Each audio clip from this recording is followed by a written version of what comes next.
Good morning. morning. It didn't play the music. No, it didn't. I told you I didn't like the music. It was techno Oh, music. I You thought we were guys, doing it. I created. Did you want me to play it? I want to try it. I was ready for some techno this morning. I feel like it's too much in the morning. All right, everybody watching this, you're going to vote in the comments. All right, ready? Here we go.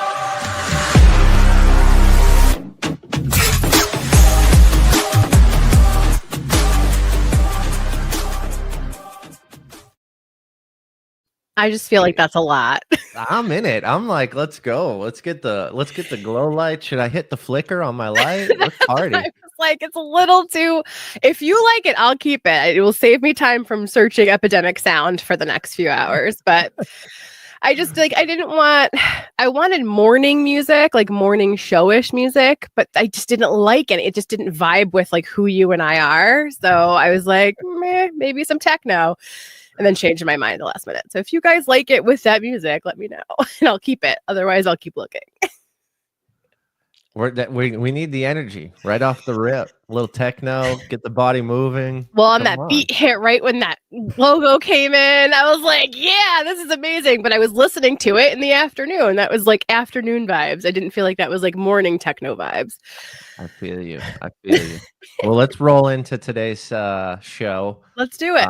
Thank you, everybody, for being here, as always. Rise and Energize, producer Rachel, Jim Morris. We're excited because Rachel and I were talking right before this morning, and I was talking about pseudo productivity.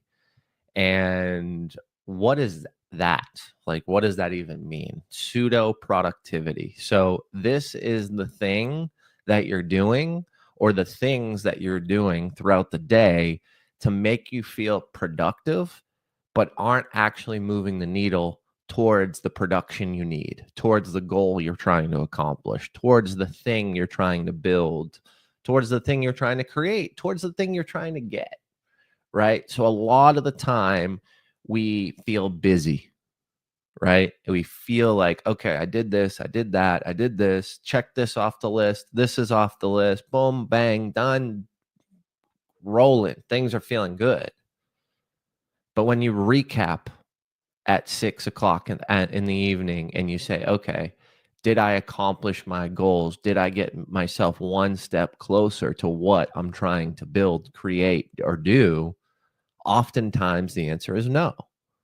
And I'll give you an example and the reason why we're talking about this. So yesterday, I went and did a bunch of little things, meaning like stuff that I had to do, but I went and took 3.5 hours to just do all these little one-off things. So it was like I had to mail something. I went to the post office, and I came home, and then I had to get online and do some research about something. And then I went and I got chicken feed for the chickens. And then I came home and I went food shopping to get food, because we're traveling later in the week and we needed snacks and things like that.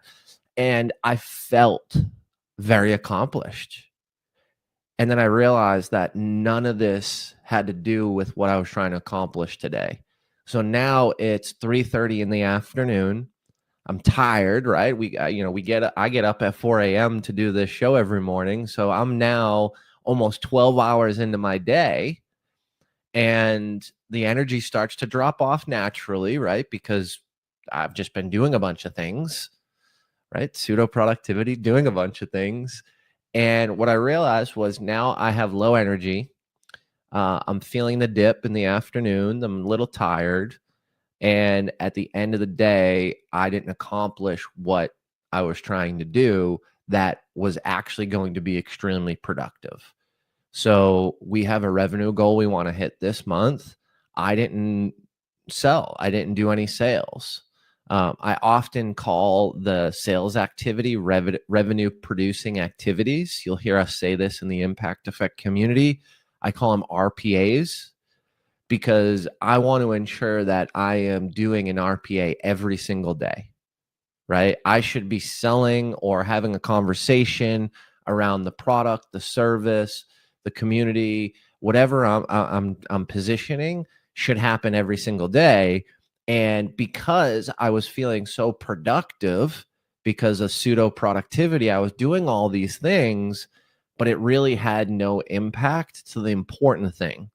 The important thing is having a conversation around impact effect community so we can understand if you need the help that we can offer, right? That to me is productive because that's impact and that's positive impact. We're making a positive impact by inviting you to enroll in the impact effect community. So at the end of the day, was I busy? Yes. Did I accomplish a bunch of things? Yes.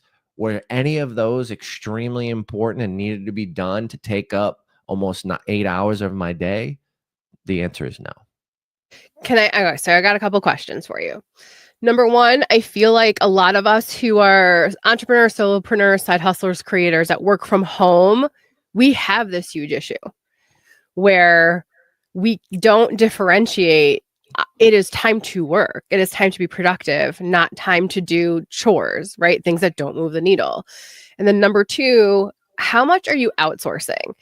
I had somebody basically like sit me down and say, like, the things that don't move the needle for me, like doing dishes, grocery shopping, doing laundry, like things that have to happen over and over again, cleaning the house, that doesn't move the needle for me in my business. So she outsources everything. And so I've started to I outsource grocery shopping. I haven't cooked dinner lately, and that's actually an energy drain because it's something I want to do to show up for my family. So I have to kind of work out that balance. I'm having a hard time with that. And then I'm going to try to start figuring out outsourcing, having someone clean the house. We don't necessarily have the budget for it. But again, if it's not moving the needle in the business, then I can't afford to not have somebody help me because I need to focus more on the business. And so that is the space that I'm in right now that I would love more from you on, because the chores that have to happen that unfortunately I have to see because I work from home all around me is an energy drain. But I get so much gain from doing things that move the needle. When I'm creating for our community, when I'm meeting people in our community, when we're doing challenges and showing up in the community, I want to be there every day live if I could be on there 24 hours a day, would. And so how much should people sort of outsource when they say, oh, but I can't afford to? How do I sort of flip that mindset to I can't afford not to? That's the thing I need to start changing my mindset around, is if it doesn't move the needle, then it needs to be outsourced. It's a great question. And I'm so glad you brought it up, because I think there's two important things to remember here. The first one is, do you enjoy doing the task? So for instance, I enjoy mowing the lawn. I like it, right? I don't listen to music. I think deeply. I sweat. I like the smell of grass. I like the whole process. So for the person out there that's like, oh, I've heard this before, but I like to do this, you should do it, even if everybody in the world's telling you not to. So that's where I would start first, because only you can decide, is this a benefit to me by doing it, right? I talk to a lot of people about this, especially the mowing the lawn thing. And most people are like, Jim, you're insane. I'm like, I like that 25, 30 minutes. I like to sweat. I like to be outside, smell the grass. I'm thinking productively. I'm moving my body. So for me, mowing the grass is I'm going to continue to do it. The groceries, not so much. You got to commute 10 minutes. You got to, everybody wants to talk to me. I want to be in and out, right? We're in Nashville. Everybody's so friendly. I love you. Great. I want to do that as quick as possible and get the hell out of there as fast as possible. Also, yes, side note on that really quickly, just because it's a Southern thing. When my family moved to Georgia and I went grocery shopping and they were like, hey, do you want me to help you to the car? I was like, no, I don't want you to help me to the car. Don't touch my stuff. I was like, what do you mean? Help me to the car. I was like, just check me out. It was crazy. I'm from the East Coast. So people help us pump gas in New Jersey, but they don't help us bring groceries to the car. So that's such a Southern thing. So I get what you're saying, where you're like, I just want to get in and out. But no, we're going to have a 20-minute conversation with the very nice person at the checkout. And then someone's going to offer to take my stuff to the car. So side note. And here's something for the person who says, I like to go food shopping, right? That's not Jim Morris in this case. But if I'm going to go food shopping and we have to, or I need to pick up something quick and I can't get it delivered, or we're missing an item, like I leverage the grocery store to integrate my business and my life into what I'm doing. So when you think about the grocery store and you think about the person who wants to talk to you or have a conversation or blah, blah, blah, blah, that's all amazing if you leverage it to what you need. So when I go to the grocery store, it's like, okay, I know I have to be here. Let me make the most of it. Let me talk to someone. Let me tell them about Impact Effect Community. Let me tell them about how I live to create impact for over 1 million people in this world. Like, that's a great conversation, and it's low stress, low setting. So if you tuned into yesterday's Rise and Energize, we were talking about events and we were talking about getting in the room and making 2 new friends and connections. You can do this at the grocery store with less pressure, because you can actually maybe make a friend. You don't feel like you're in this situation or this closed room where everybody has to talk about their deals or business, or you've got to get something from someone. So if you are the person that's like, hey, I like going food shopping, great, maximize the time, be efficient, right? Food shopping can serve the need for your brain or your space or your head or for whatever you need from that. But in my case, Jim Morris, I'm going to leverage it if I have to go, and I'm going to try to meet someone. The other thing that I wanted to talk about when it comes to productivity and outsourcing and doing the things that either make sense or don't for your business, I would always push you to think about this. How much money can you make hourly? So for instance, me and Caitlin, my wife, just talked about this yesterday.